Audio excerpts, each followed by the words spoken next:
YouTube creator collaboration feature यूट्यूबची नवी सहकार्याची क्रांती, निर्मात्यांसाठी अधिक दृश्यमानता, अधिक संधी। मित्रांनो, YouTube सतत काहीतरी नवीन घेऊन येत असते, पण यावेळी त्यांनी खरंच खेळच बदलून टाकलाय। ऑगस्ट 2025 पासून YouTube काही निवडक निर्मात्यांसाठी एक खास ऑप्ट-इन फीचर चाचणी करत आहे, ज्यामुळे एखाद्या लांब व्हिडिओवर सहकार्यांना अधिकृतपणे क्रेडिट देता येणार आहे। हे वैशिष्ट्य वेगळं कसं आहे? आतापर्यंत क्रिएटर्सना सहकार्यांची नावं फक्त व्हिडिओच्या डिस्क्रिप्शन मध्ये लिहावी लागत होती, पण आता व्हिडिओवर मुख्य निर्मात्याच्या नावाजवळच सहकार्यांची चॅनल नावे थेट दिसतील।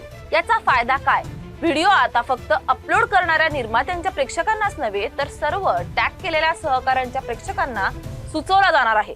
एखाद्या सहकार्याचं नाव जोडण्यासाठी मुख्य क्रिएटरला औपचारिक इन्व्हाइट पाठवावी लागते आणि ती समोरील व्यक्ती मंजूर केल्याशिवाय नाव व्हिडिओवर दिसणार नाही। जुनी सहयोगी वैशिष्ट्यही कायम आहे।